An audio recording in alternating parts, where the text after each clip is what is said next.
Hi, I'm Danny Walker. Welcome to this thrifted upcycle of a vintage pink dated suit. I hope that you're going to enjoy this type of content and join me for lots more. So make sure that you have subscribed and hit that notifications bell so you know when new episodes come out. First step was to take in the skirt because it was really big on me. So I pinned it and then I measured how much I was going to be taking out. And this was pretty consistent. So I went ahead and removed the pins and then I seam ripped the side of the skirt. I had to cut the waistband though. Ooh, be really careful seam ripping sometimes because I cut a big old hole in it, and thankfully I was taking this in anyways, so that didn't really matter.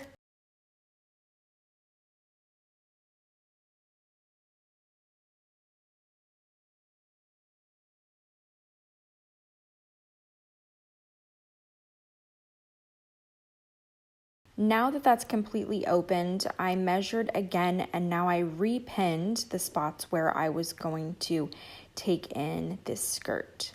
And I just took a few extra measurements just to make sure that this was accurate.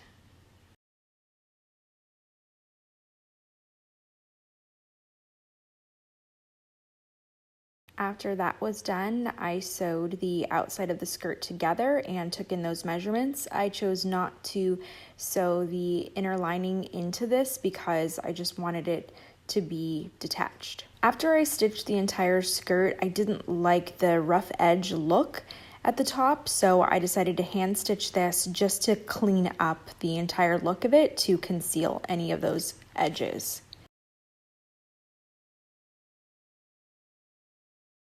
Then I decided to shorten the skirt, so I gave myself a 1-inch seam allowance there, and then I went ahead and just marked the rest of the skirt with a pencil.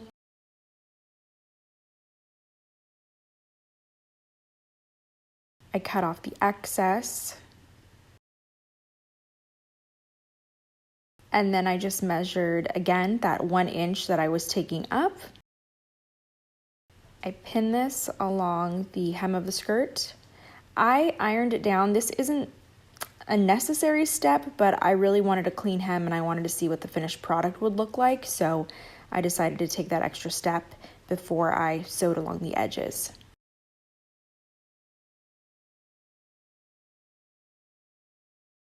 Then I cut the excess lining,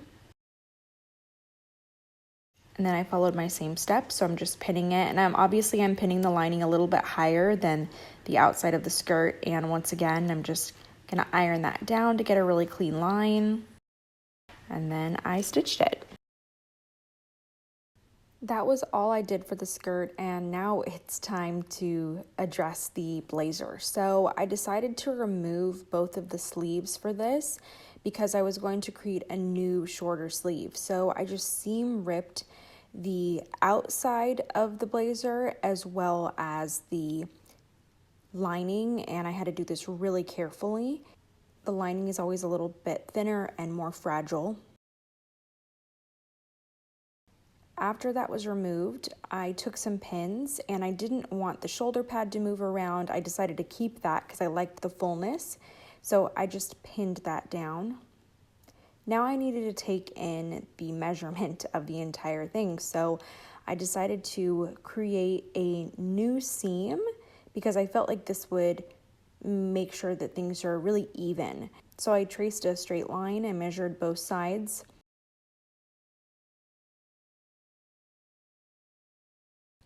I cut this. For this, I only actually cut the outside. I left the lining untouched. I'll show you what I did with that in a little bit. Now all that's left to do is take out from the side of the blazer, just like you would take out the side of any other piece, like a dress or pants or a top. So I just measured that, put the two pieces together, and took them in, and this got rid of a lot of the extra space that was in it.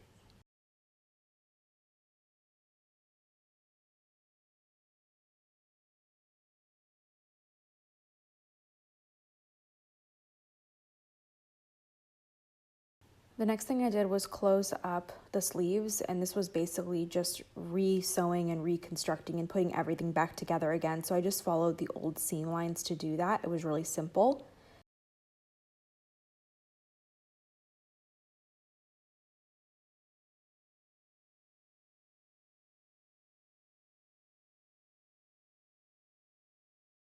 After I did this to both sleeves, then I just trimmed the jacket and I just followed the seam line that already existed.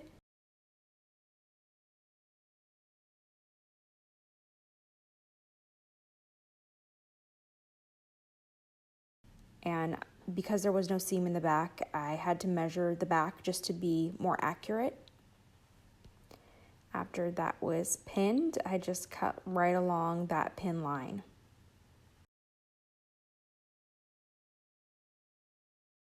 Just as I normally would, I hemmed the outer part of the blazer.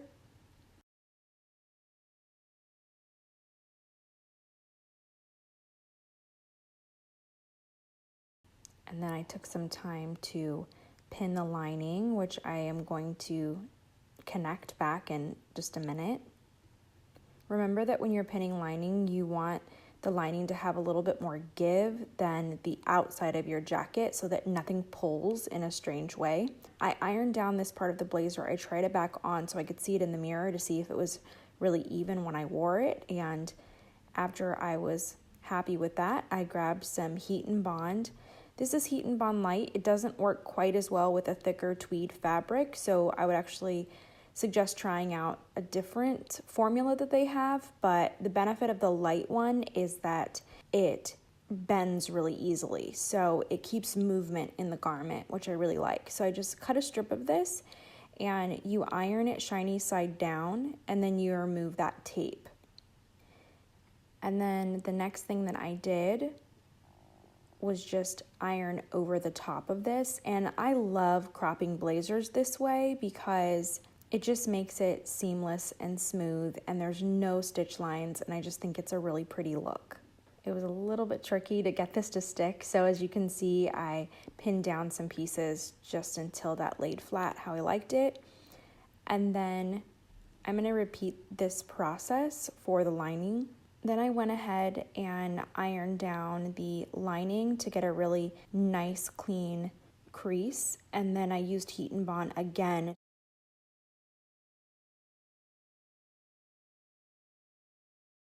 I flipped the blazer over. Now I'm ironing some Heat and Bond on the very inside of that lining. If you like this content and would like to support the channel, please screenshot this video, post that to an Instagram story or on your feed, then tag and hashtag me at Danny Walker so that I can share it with my friends too.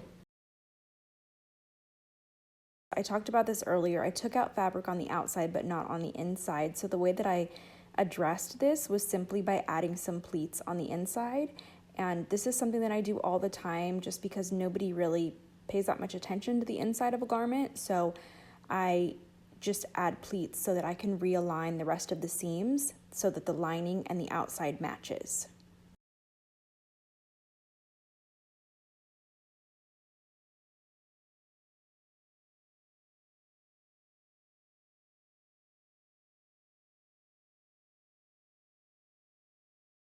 Since the Heat and Bond doesn't quite hold down thicker fabrics, I go in and I just hand sew down the edge of this piece so it has a cleaner finishing. I do this so that I don't use the sewing machine and add any visible stitches. I also take a little bit of time just to tack down that lining to the outer part of the jacket just to make sure it's extra secure. This is not something that you have to do. And then I also tack down the parts of the lining that I pleated so they don't move around. Now I decided to change the neckline of this blazer and open it up a little bit more, so I seam ripped the front of it. And this ended up being a little bit more complicated than I thought it would be because I didn't think about the buttonholes and I didn't realize that they would be stitched together, which I should have. So now I just created a new neckline. I'm cutting off the excess fabric and then I'm just going to sew this back up and I'm going to close that neckline back up. Of course, since there is that extra buttonhole, I decided to just hand stitch this. This isn't something that you can see from the outside, but it's just something that I wanted to take care of. I decided to hand stitch the entire thing in the front because I didn't want it to have a seam in the front. Now, if you don't care about a seam line, then if you're making this change, you're more than welcome to use a sewing machine for this part, and it'll definitely be a lot faster.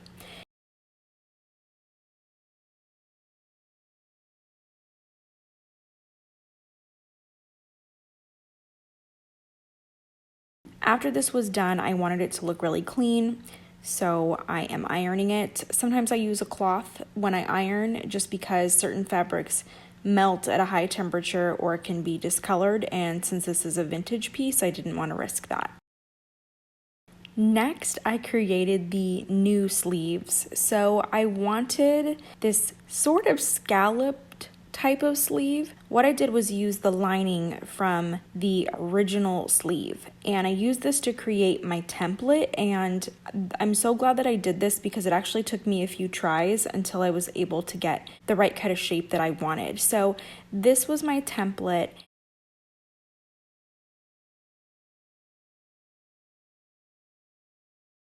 Voila.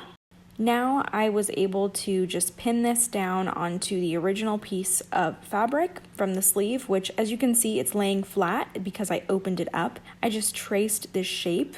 I gave myself a little bit of extra seam allowance on the bottom edge because that is where we are going to attach it to the blazer again.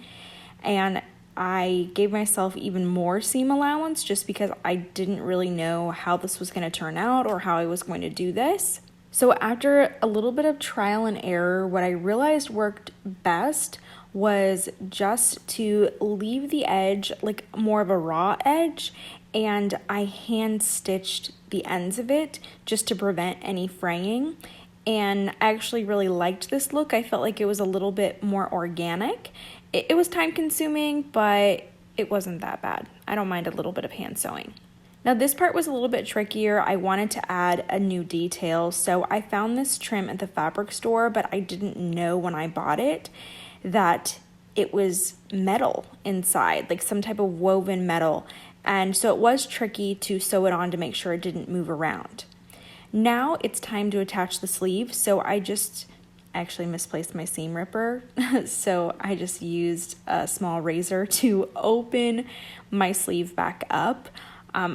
I really should not have sewn the sleeves shut again, and this was just a mistake that I made, and I'm hoping that you don't make the same mistake, but I had a different sleeve planned in the beginning that didn't work out. Like, this upcycle took a lot, so at the end I just had to reopen that, and all I'm doing is just taking this new little sleeve and I am sewing it on the inside of the existing blazer. So as you can see, we have a nice beautiful hem there. Then I just sewed in the trim by hand and gave that a clean finish on the edges. And here is the finished look. I thought it was super fun. The sleeves are so unique and I really enjoyed making this. It was a huge challenge for me, but I feel like I learned so much from it. I absolutely love the color, and I hope that you enjoyed this upcycle and got some inspiration from it. Please subscribe to the channel, hit that notifications, and I'll see you next time.